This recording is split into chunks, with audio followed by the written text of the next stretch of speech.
Hi, everyone. Thank you so much for finding time to join us once again for the Dear Parent Show.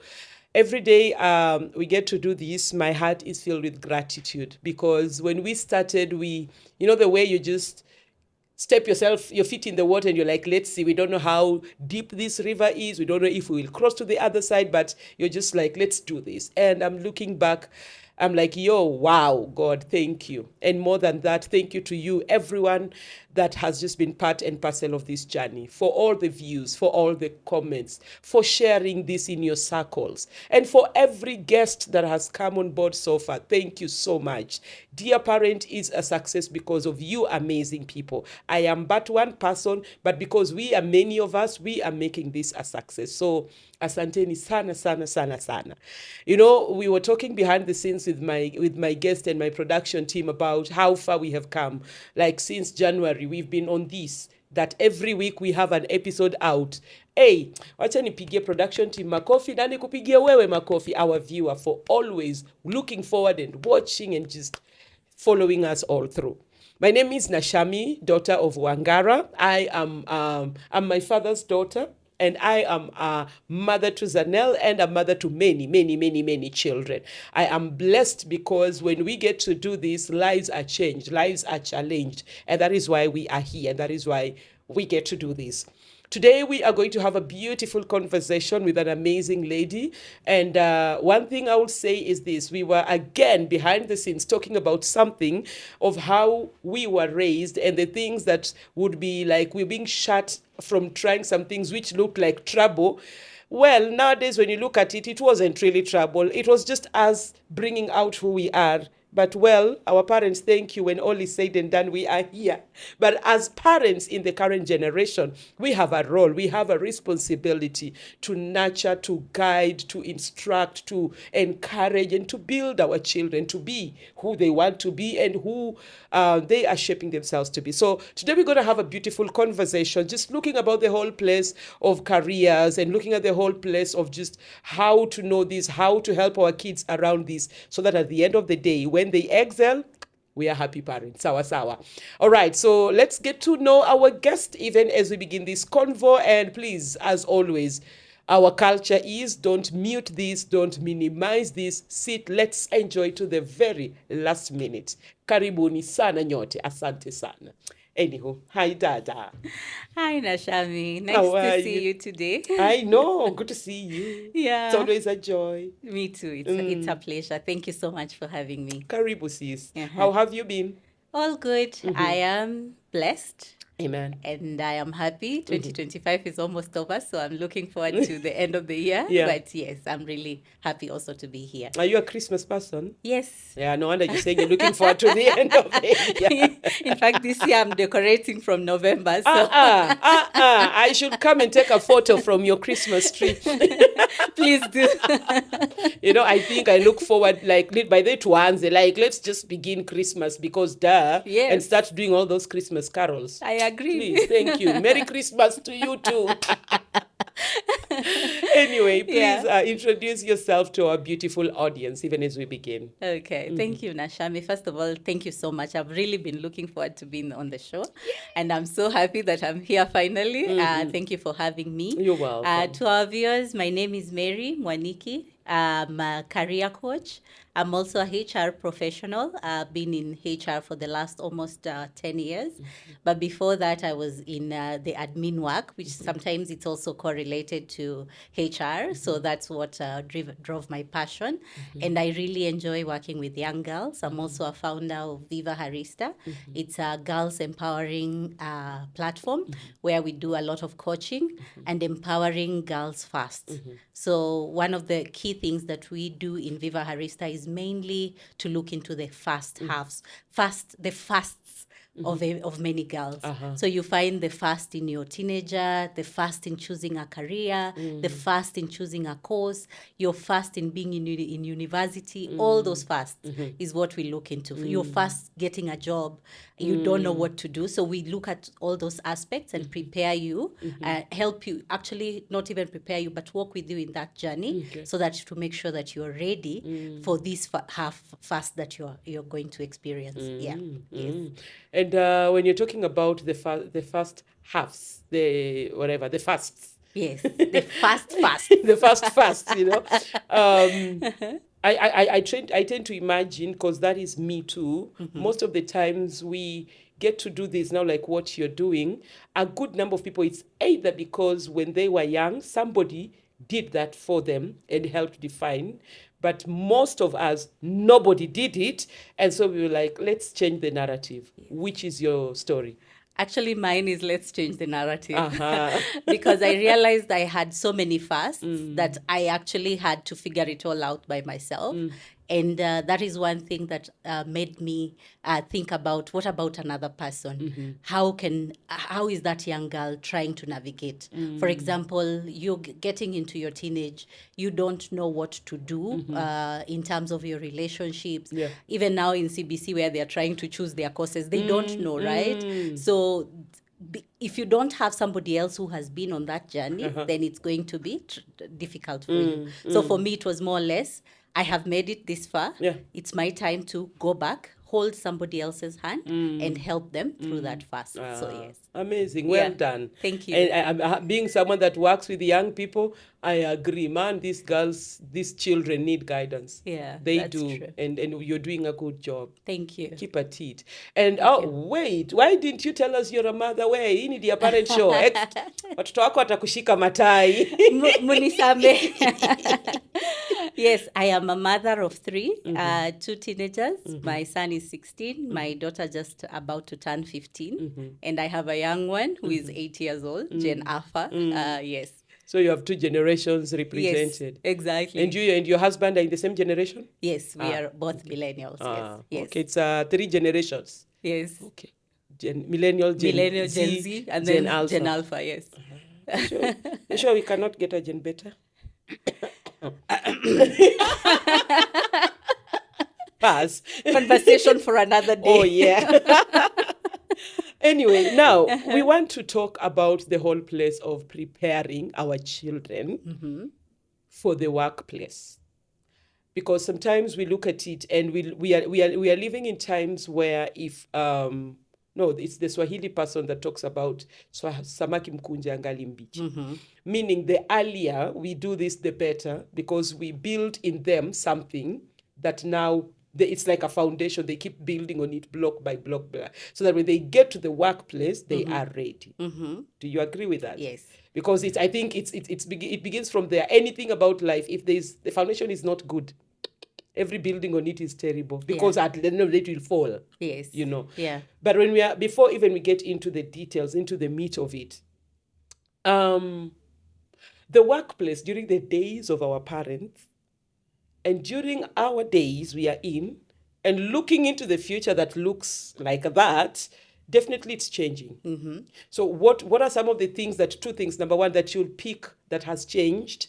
And is there anything that has remained constant according to you?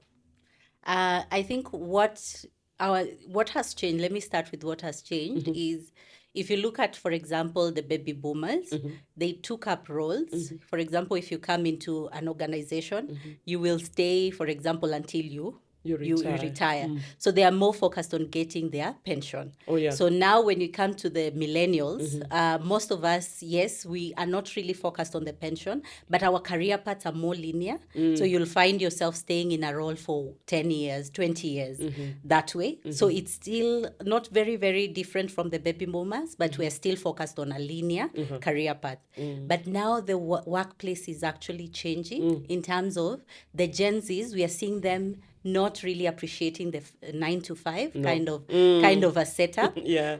Some of them are holding 3 to 4 jobs at the same time. Yeah. So the future of work is really changing. Yeah. So probably we may not have those linear careers anymore. It will be more of a dynamic workplace. Okay. What may remain the same is the human aspect of work. There are actually principles that you actually need in a workplace. Yeah. So for example, like resilience, that is something that needs to be there. Yeah. Emotional intelligence, all those things will still continue to be there.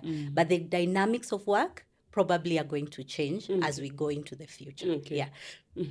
Because when I'm thinking about what remains, and that is one thing that now we would want to think into, if 20 years from now the workplace will still need a resilient you, it will need a dedicated you, it will need you that sticks to the values, code of conduct and all those things that are stipulated.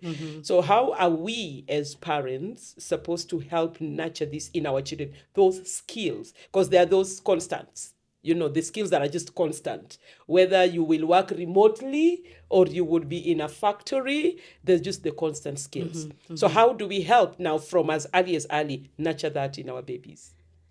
I think it's a very tricky situation we are at as parents, because we can't train our children the same way we were trained. Absolutely. Exactly. But I think you've said something very important in terms of the foundation. Yeah. So it's very important as parent to build foundational skills as opposed to positional skills. I love that. So positional skills is more or less, I want to become a doctor. You focus on the skills to become a doctor. But when you talk about the foundation, those are the principles that we need to teach our children. In terms of creativity, expose your child to be creative. I read something that I found to be very profound, and I laughed because I do it. When your child comes home with homework, the first thing you ask is, have you finished your homework? And if they've finished, that's it. But we need to change that and ask, what is it that you learned from that homework that sparked your creativity, your curiosity? What is it that made you curious about what you've learned? So not necessarily just finish the homework, but think about what is it that can help you with that, whatever you have done. What has sparked your curiosity? Because that curiosity is what leads to innovation. Yeah. And that's where we are at. You can imagine, for example, like the AI. We are now talking about AI right now, right? And what sparked that, the coming up of the AI is actually that being innovative. So it's very good for us to nurture that creativity in our kids, nurture curiosity. If you see your child is curious, nurture that, right? Also recognize what are the things that come easy for them. And we were talking about when we were back in the stage where we were talking about being told, if you are very talkative, you would be told shh, Yeah. But as a parent, you need to recognize that this child is very expressive and give them that opportunity to express themselves and then train them. So that, because I believe that our parents would tell us shush because they know we may say things that we shouldn't say. Yeah. So, for example, you don't zip it completely, but you train them that when they express themselves, they need to know what to say, right? So just being very, very cautious in terms of what is it that your child likes? What is it that comes easy for them? And then now trying to nurture that, right? Because I feel that in the future of work, it will be more or less what is it that I have? What is it that is within me, right? As a person. What comes easy for me? Yeah. For example, if it's speaking, then nurture the child to become more of an outgoing person. It could be like a presenter like yourself. It could be a preacher. Yeah. It could be a coach because, something like that. So just being cautious of that would help us to nurture the child for the future of work. Yeah. When you're talking about that, because my next question was actually, you've already taken me to the next question, because it's now in the place of how do we find the balance between academic excellence and then hands-on skills, because we want them to explore, and bring out who they are. But now where do we strike the balance? Because again, there are kids who will tell you, Mom, just understand me, I'm not a books person. mimi ni mtu ma skills, you know. And then there is this other one, hey, books, mwah. But this other side, they are dead, goof dead, like they're just there. Yeah. So how do we help them find the balance? Because it goes back to us. Yeah. I think, first of all, academic excellence is important, right? is, It's yeah. very important for the child. That's the building the foundation, because when you're academically excellent, you're building the foundations in terms of discipline and being able to understand the books, right? So I think the only thing, one of the maybe things that I use is the reward system, whereby we say that if you read for this period of time, then I will give you an opportunity to go out and play if you love football. Right? So just thinking around how can I, if my child is not talented in the books but is talented outside, using both to be able to nurture them. So I'll say, for 1 hour you're going to read, for 2 hours you'll go out and play. And you see that child will be very, very motivated. So just making sure that the child understands that academic excellence is important as much as this other side is also important. And the same applies to the bookworm, because the bookworm will now keep with the books. Yes. And then now when you tell them to go outside, they don't want to. They don't know what to do with they that. They don't know what to do. But just encouraging them and saying, hey, you also need to balance on this other side, because you can't just be a bookworm and you don't have something else that you're doing with your hands. Yeah. It's interesting, because I think when I was in school, by the way, viewers, we were in the same school. Mukumu girls. Hi, if you are an alumni, please tumaka like hapo chini. But anyway, so I remember when I was in school, I wasn't in any sport, like at all. The times I would be, for fear of punishment, I will go and hang around volleyball. Not that I'm playing, but I'm just like, okay, fine, let's get out of class. But that was never me. Yeah. And of course, my story is long because I didn't do nothing in school. I was not in music. I was not in drama. I only tried to be in choral verses. But anyway, so I'm looking at me then, and I'm like, I had chance, by the way, to do some things. Yeah. But because I was like, I came to study. Yes. I came here to read books. Let's focus on the books. But you look at it, there are people, one of my very friends, good friends, who is an old girl of Mukumu Girls High School, Idel Kweyu. Idel Kweyu was a dancer, traditional dance, always for the 4 years. That girl right now is one of the things she does. She's a fitness instructor. Wow. She has maintained that body. Yeah.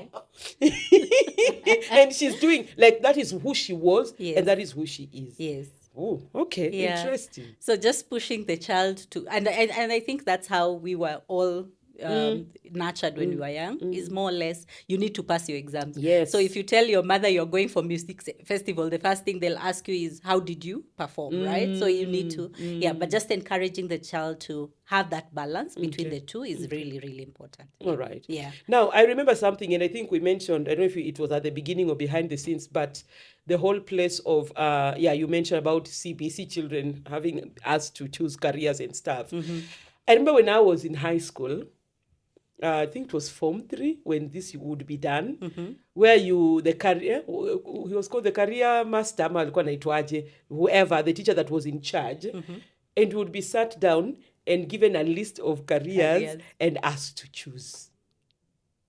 I can't remember all that I chose, but at least I remember law was part of what I chose. So I can't remember the others. But it's like, it's an exercise that has to be completed. So you have to do it and submit. And sometimes we're just feeling so that isikwe blank. But what is the role of, number one, parents? Because you wear two hats. You're a parent and you're a career coach.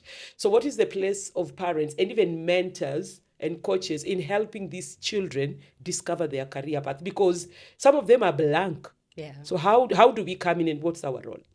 I think one, for a parent, I would say you act as a guide, because you're the one with the child every day. You can see your child, maybe they like to cook, and you can just encourage and guide them and say, hey, I can see you enjoy cooking. What is it that I can help to enhance that, right? Yeah. So you as a parent, because you're there, you can act as a guide.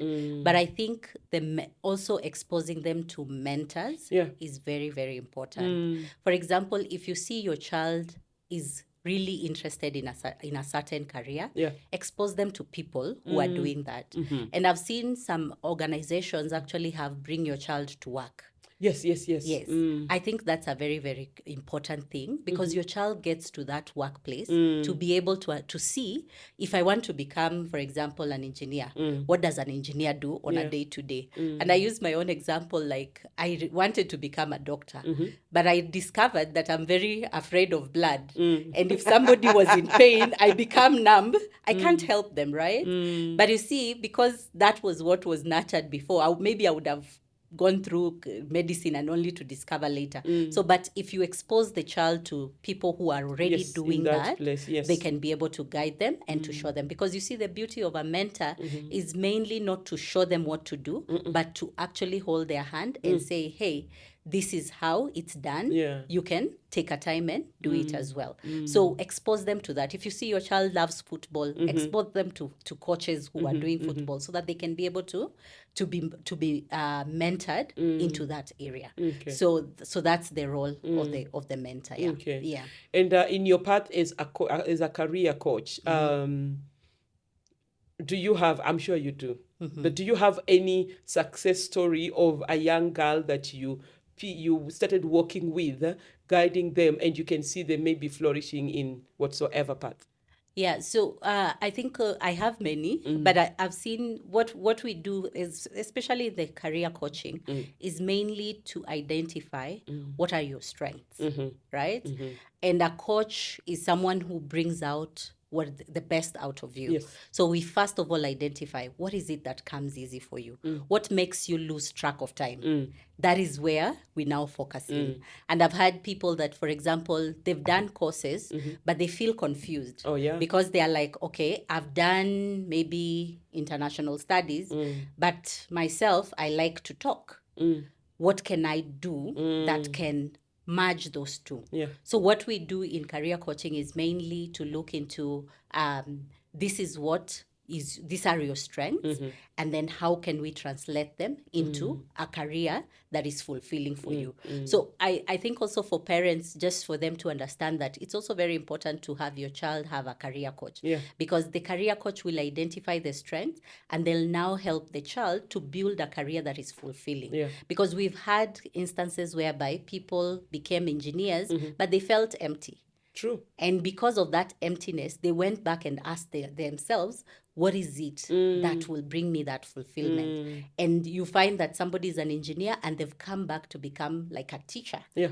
Because they felt that their passion is actually in empowering others. So when you engage us early, we are able to work with your child to identify what their inner strengths are, and then now translate it into a career that would actually fulfill. And I think maybe I can mention this here is that, we used to be told, what do you want to become in the future? And you would say, I want to be a doctor, I want to be a pilot. But I think that changes now to asking children, what problem do you want to solve? Oh, wow. What is Nice. it that you want to solve? Because when you think about what you want to solve, then now it will translate into a fulfilling career, because you're thinking more of a solution as opposed to just a job that would give you the money. Oh, yeah. Yes. There's a young girl I met some few years back, and she just finished high school. And her grades were amazing. So she was looking forward to go to campus. So I remember I asked her, because I was like, what are we going to pursue? She said, I might not join school immediately in September because what I want is not what is available for me. And actually, she had gotten medicine. I was like, I thought you wanted to do medicine. She said, no, you don't get it. And she literally told me that the grandma, the auntie, and I think there are 3 or 4 people in their family that died of cancer. So I knew she wanted to be an oncologist. Do you know what she told me? She said, I don't want to treat people, or rather to help people manage their cancer journey. Yeah. I want to stop cancer. So I don't want to be that oncologist. That's not what I was like, oh my goodness, that's so good. You are so clear. Because, like even when you look at the whole place of the traditional careers that used to be quote unquote deemed prestigious, the doctor, the lawyer, the engineer, the pilot, those ones that people used to point out. Someone said, when you will be told, when I grow up, I want to be a lawyer. Then somebody asks you, what happened to that dream? And then you wisely say, I'm still growing up. But But still, when I grow up, So I Yeah. think the whole place of the prestigious or quote unquote famous, I'm putting quotes because it's not so. Yeah. But when we look at them versus discovering who our children are and what their passions is, because your child might just be into beauty, and that's her. So what would you speak to parents about that whole place of, can we pause from the quote unquote prestigious and get to know my child, understand my child, and then help them on this path that they want? I would just want you to, from one parent to another, or from a coach to us parents. Please. I think I don't want to demonize the prestigious careers. It's good to be a doctor. It's good to is. be a lawyer. And if your child wants to be that, that's Yes. okay. True. But I think as parents, it's very, very important to help your child walk the journey, right?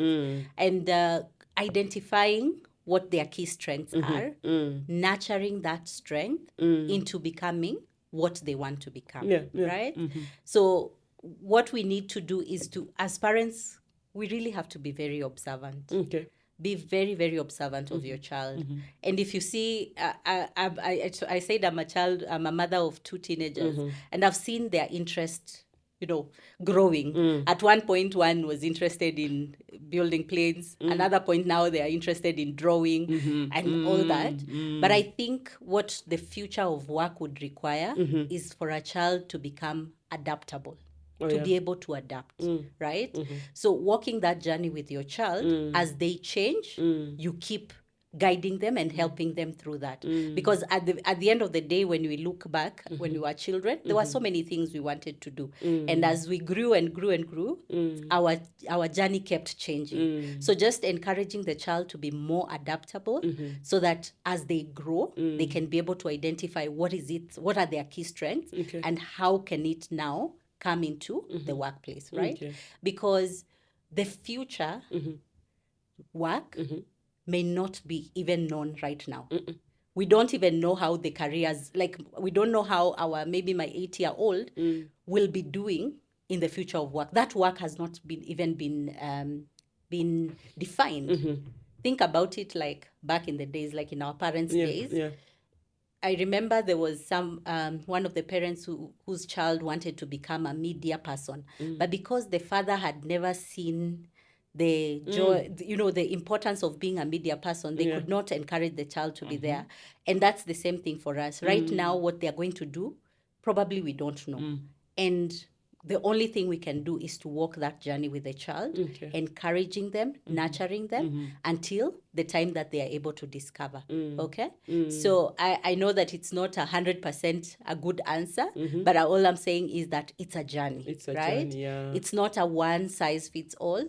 It's for you to be able to understand what is good with my child, exposing them, right? Expose them to different things. Be it, like, for example, giving them even allowing them to do projects.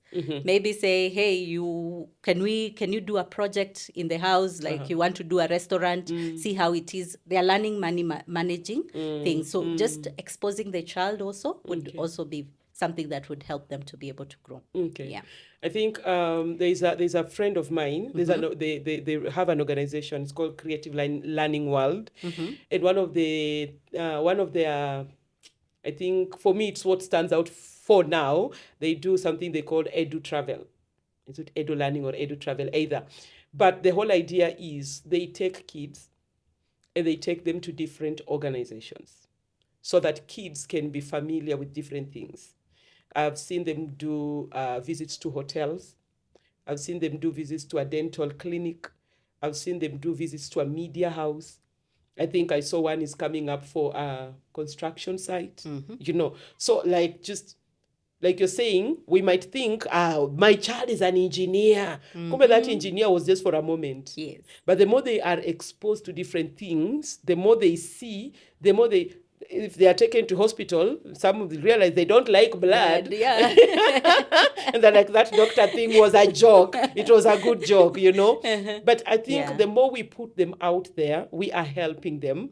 And it's easy. A child will reach a point and decide, as early as now, call me engineer so and so, because this is them. And they're like, because, you know, when we went there, when I saw this, you know, looking at that whole building, then I remember the way that guy was mixing this motor, those all things, you know. Yes. But on the flip side, or rather, just going on with that, now the workplace, like you've said, it's dynamic, it's changing. It's not like it's not static. Yes, Yeah. it's always changing every day.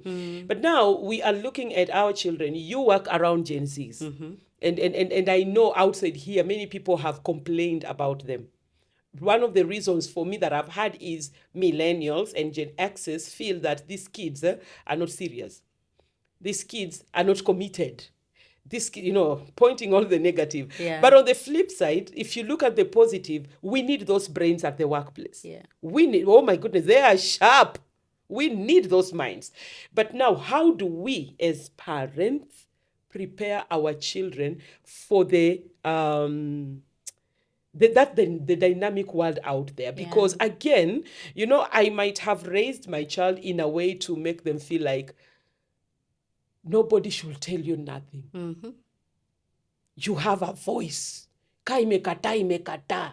And they grow up with such an attitude. So they get out there and they're doing some job. 1 month later, supervisor anamwambia kitu and they think, excuse me, I'm never told nothing.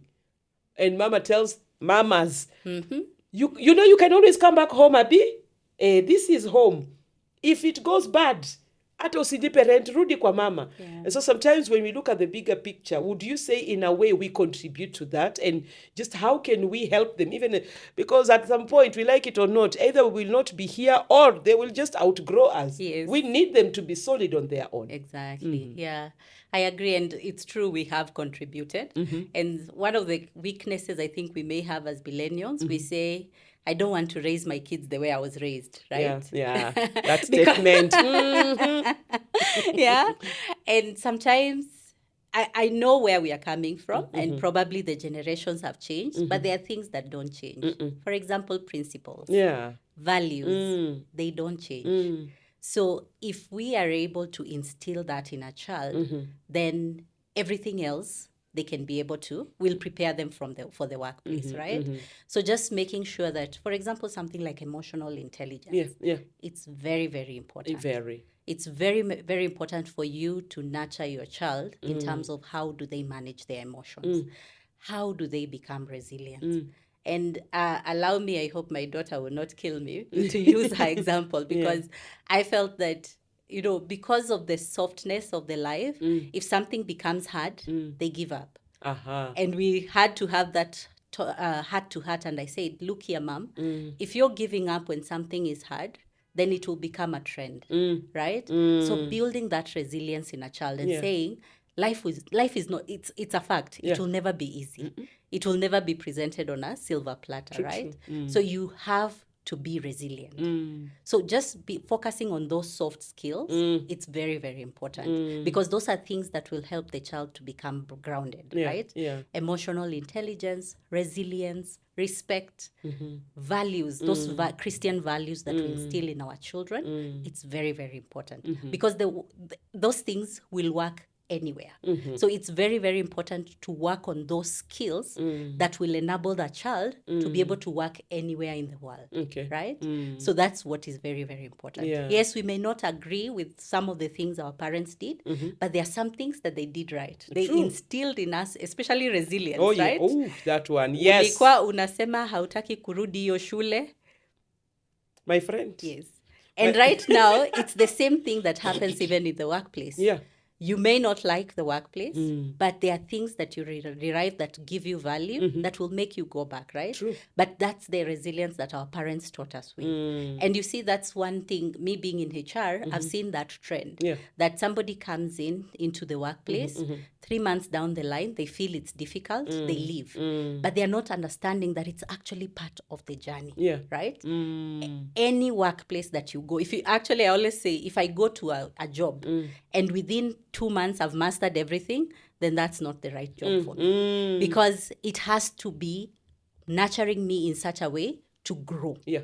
And growth comes with difficult situations. So if you find yourself that every day you're being pushed to learn, every day you're being pushed to think outside the box, then that's the right place for you, because it's actually nurturing you to become better. Of course, there are things that, for example, once you've learned, experience work become a lot easier, but every job experience should nurture something in you to make you a better person. Otherwise, you'll get burdened, you will leave. But those are the things that I would say. Yeah. Okay. Now, question. I will ask you, and even me, I will answer my part. Okay. What you wanted to be when you would grow up is then what you studied when you went to college and what you're doing. Are they three different things, or is it one thing, or are they two? Oh my God. Mine actually is Zigzag. zigzag. When I was in high school, I was actually very motivated by Ben Carson. He was a doctor and all that, so I wanted to become a neurosurgeon. Then I told you, of course, I feared blood, and then my biology was not biology, so that fell, But looking back, yes, I think when I was young, I also wanted to become a doctor, and I think in high school that was the same. But of course, the end result, KCP results determine what you're going to do. So I trained to become a teacher, but I have never taught. You did. You studied education. Okay, Yes, nice. I did education. I think I only taught during my teaching practice. Whoa. But my first job was in customer care. So I would take it, maybe I was teaching because customer care. Yeah. And then now I'm in HR. But I think what I have learned as I go through my journey is that I have now got to that point to ask myself, what is it that brings fulfillment? What is it that comes easy for me? Because all through my career, I think the first maybe 15 years, I was still just juggling around trying to find my feet until I got to that point where I started asking myself, what is it that I enjoy doing? What is it that comes easy for me? What is it that brings me fulfillment? And that now what drew me to coaching. Because I realized when I'm talking to someone, I'm listening, I'm able to identify things and walk with them that journey to see them become better versions of themselves, actually brought me fulfillment. So that's what brought me into coaching. So you can imagine all that. But I also enjoy HR because I love to see, to bring solutions to people. And to be that gap between the business and the human resource. So that's also one thing that I enjoy. Okay. But clearly, you can see It's a very zigzag. Well, I wanted to be either a lawyer or a teacher. That was my career choice. I feel, kwanza law. I really wanted to do law. Well, I didn't. When I went to college, I did hospitality management. So for a long time, I was serving soup and food. But, okay. And then right now, of course, as time went by, I went back to school. I did counseling psychology. I was telling you behind the scenes, the way when people ask me, what do you do? The way I bring mental health therapist first. Yes. Because now that is what I'm loving more about myself for now. Yes. But looking at that journey, I am like, they are correlated. Deep within, there was the me that is the one out here now, because I didn't do law. Yes, I didn't do teaching. I did hospitality. But I remember something. When I was working as a hotelier, one of the things I loved most, of course, operations and all things, you're managing staff and everything. But my best part of my job used to be what we used to call hosting. Like the manager was the host, So you're, as much as you're ensuring everything is in order, you're the one that will sit down with the guests and just talk and bond and get to know them and everything. And sometimes some guests will start opening up about their issues, and I give them an ear because I would listen. I loved that side of my job really very much, and I made meaningful relationships even from there. And so when I'm doing right now this, and of course there's something else that I got myself into, well, this is so funny, Mary. This is, I must say it. We talked about talking too much. I must say it. Yes. When I was growing up, of course, from when I was a little baby, growing up, I had a very deep voice. This is not deep. This is better. This is a girl's voice. Then it was deep. And people used to make fun of me. And I grew up hating my voice. I didn't like it. It's too heavy. Why can't I? I still remember one day, I think I was in primary or high school, either, when I answered a question in class and people burst laughing because of the deep key voice. So I hated my voice. Number two thing, when I was in high school, my voice, and even in college once, but mostly in high school, my voice only put me in trouble because girls would katia me. Oh, goodness. If you know, you know. Yes, I do. So I hated my voice. I didn't like it. And me that talks too much never used to talk too much. I was like, ukiongea, and people are like, oh, the key voice. The lady with the key voice, gikubwa. Well, this big voice is what just opened doors for me. For you, yes. More than even even doing the work that I ended up doing for a dubbing project. They needed a voice like mine. The one I hated is what was wanted. Yes. And truth be told, nowadays I can't keep quiet. I can't.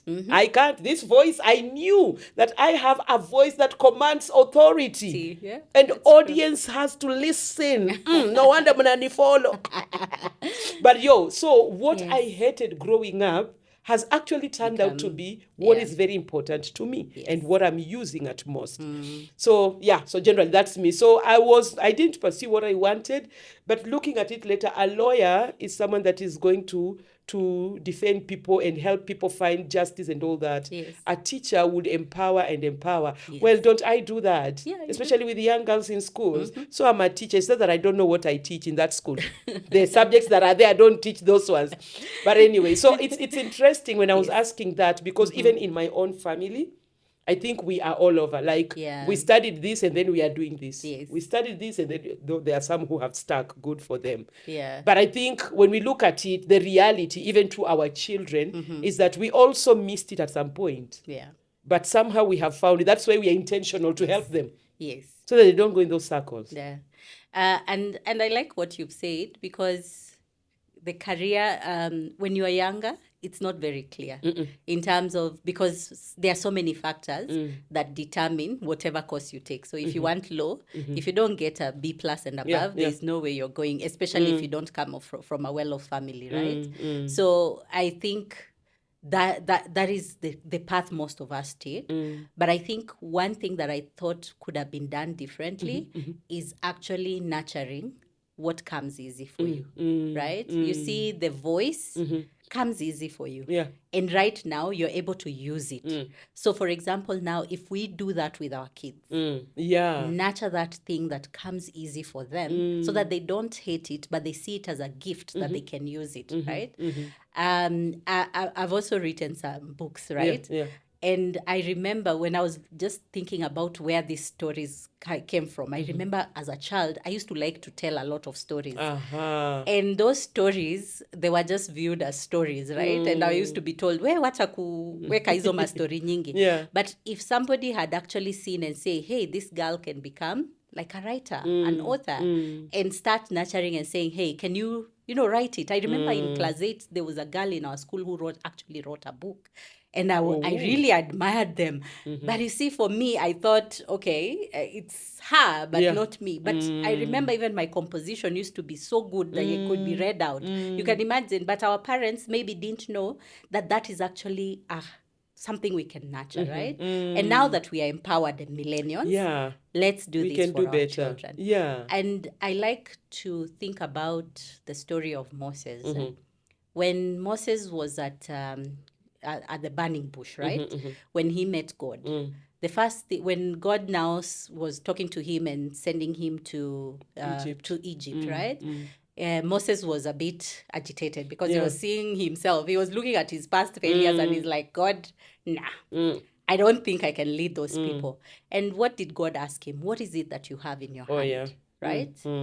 And God used whatever he had in his Mm-hmm. hand to actually help Demonstrate him. himself, yeah. Yes, to lead the Israelites. Yes. And that rod was actually very symbolic. You can remember was. when he hit he The used Red the Sea. rock Yeah. to hit the Red Sea, Yeah. to hit the rock to come out with water, right? And for me, I tend to see it as God uses what is in us. We may gain the knowledge, we may get the degrees and everything. They are meant to open our minds. But whatever comes easy for us, whatever it is that we have, is what we can be able Yeah. to use to bring fulfillment. So that is what we as parents need actually to nurture in our children. Amazing, Yeah, yeah. amazing. Thank you. This is interesting. You know, I've remembered my bro when I was in high school. My big bro, of course, we were those that never had boyfriends in high school. So it was our brothers that you would write to us letters, at least so that I receive a letter, Buana.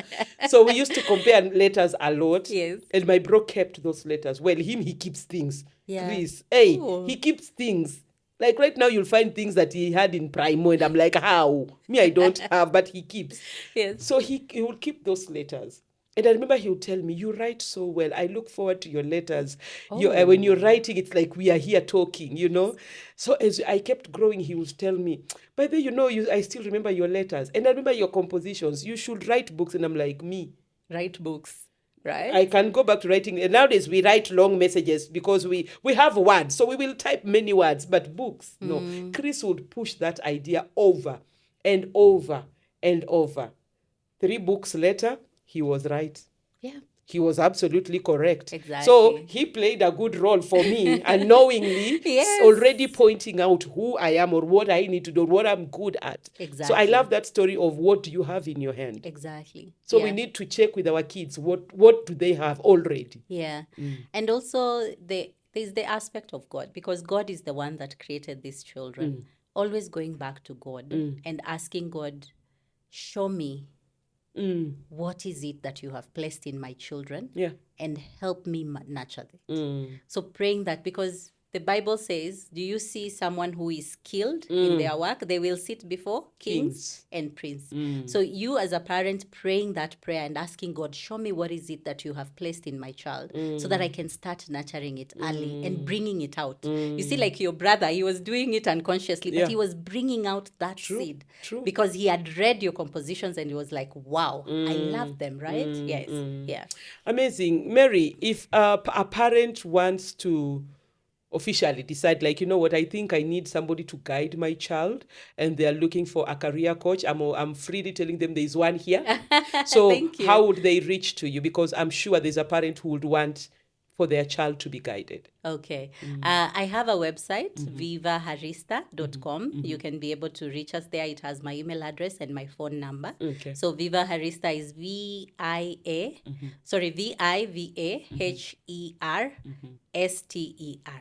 Yes. Vivaharista.com. Okay. Yeah. I think we will. I will put it in the comment section, Yes, so that in case thank you. somebody misses it, they can always get it there. Yes. Thank you. So that you help guide more of our children. Yeah. I appreciate it, Nashami. You are welcome. Any parting shots to either young? No, let's talk to our children. Something that you can talk to, because we've been talking to parents. Yes. Any parting shot to the young ones? I think what I can say is, as a child, you don't have to have it figured it out right now, but be cautious of the gifts that you have. Because what I've realized, and I like to use our millennials example, is that we actually felt we needed that extra paper to be better, forgetting the things that we have inside that we can actually use. I'm not saying that you shouldn't go after that college degree, or you shouldn't take another paper. It's very, very important. But also focus on what's the soft skills that you have, and those are the differentiators. And I'm hoping that one of my co-chief, if she can allow me to use her example, is what she has studied is very, very different from what her passion is. She's very talkative and a very good communicator. And the one thing that I admired about her is she has this college degree, which is very, very important, but she is also a podcast person. She hosts a podcast, and she's also a writer. Uh-huh. And one of the things that we were trying to do is to figure out when she gets into the job market, how can she merge these two things, right? So there is a possibility that you can actually merge these two things. Yeah. So for example, you are an orator, you are able to express, right? And you've done, for example, international studies. You can get into an embassy or the UN into the communications department. And you see, both of them have merged together, right? Yeah. If you look at, for example, myself, I enjoy to coach people, but I'm in the HR professional.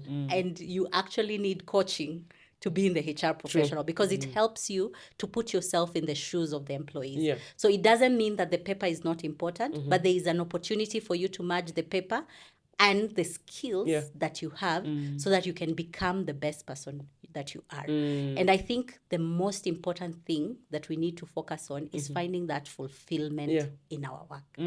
Otherwise, you'll be job hopping from one job to another because there is a void. Yeah. But the moment you find fulfillment, then you're able to do that work that you truly enjoy. And that's what happens when you merge your gifts with the work, with the paper, With the right? paper. Yes, that you have. Amazing. Yeah, I hope that makes sense. I pray so. It does. To me, it does. But I hope there's a young person who has just listened to that and it made all the sense, because I think it's important for them to just also find, and I love that parting shot of the fulfillment. Yes. Because at the end of the day, that's the most important bit in Very all important, this. yes. Because you can become a doctor, earn the money, but at the end of the day, when you go home, you're empty. True. And that is not what I think that's not God's purpose for us.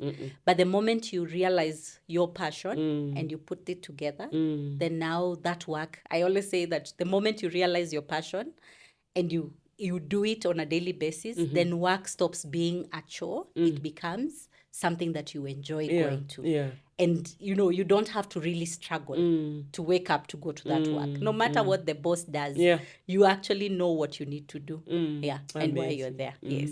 Thank you so much. Thank you Thank too. you for coming and speaking your mind and giving us insights and wisdom. I appreciate And it as well. and once again, thank you for the good work you do with the young girls. Yes. Keep coaching them.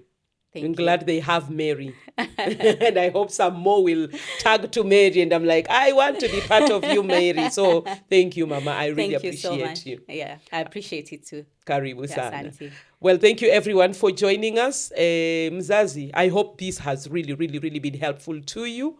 And I think when all is said and done, I always believe in as much as I want to do it, there are people who know how to do it. So, reach out to somebody. The likes of Mary and many other coaches and mentors. Reach out. Let your child be helped. Because at the end of the day, that statement of mtoto hulelewa na jamii, in as much as siku hizi tumekuwa strict na watoto wetu, it's still practical. This child is being raised by many people. So take advantage of the avenues around so that we can help shape these children, even as we build them for career and the workplace and just impact in the society. To every young person, like Mary said, it's okay if you haven't figured it out. It's okay. At least you are acknowledging it. But reach out to somebody, look at the options you have, and trust you me, we need you to find you so that at the end of the day, you'll be a fulfilled person. That is why we had this episode just for you. But thank you everyone for joining us today, and thank you for being part of the conversation. We continue with these conversations. They will never stop as long as parenting continues. So we are here till his kingdom come by God's grace. But thank you once again for being part of us and joining us. We will definitely see you in the next episode. From me and Mary, we tell you bye and God bless. God bless you. Amen. Thank you.